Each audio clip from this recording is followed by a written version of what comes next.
Il y a des silences qui font plus de bruit que n'importe quel cri. Je suis Anna, puéricultrice, et cette nuit-là, j'ai appris que mon métier, c'était aussi d'accompagner l'invisible. Léa arrive aux urgences maternité. Elle était à 38 semaines de grossesse. Elle est arrivée avec un pressentiment, ce murmure intérieur que les mamans connaissent bien. « Il ne bouge plus comme d'habitude », m'a-t-elle dit. Son regard cherchait le mien, espérant que je lui dise qu'il dormait juste. On a installé le capteur de monitoring. Habituellement, le poum-poum du cœur remplit la pièce, c'est le son de la vie. Mais là, rien. Juste le souffle de la machine. On a bougé le capteur, encore et encore. Le médecin est arrivé. L'échographie a confirmé ce que le silence nous criait déjà. Le cœur s'était arrêté, in utero, sans prévenir. Le plus dur dans une mort fétale, c'est qu'il faut quand même accoucher. La sage-femme est arrivée.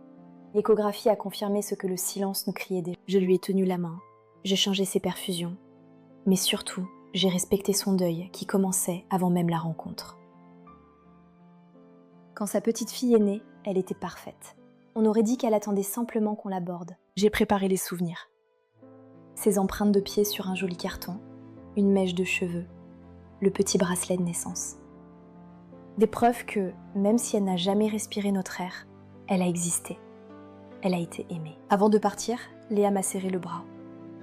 Merci de ne pas avoir fait semblant qu'elle n'était pas là. Ce soir, je raconte cette histoire pour toutes celles qui sont reparties les bras vides, mais le cœur à jamais habité. Sachez que vous n'êtes pas seul dans cette épreuve. N'hésitez pas à m'écrire en commentaire.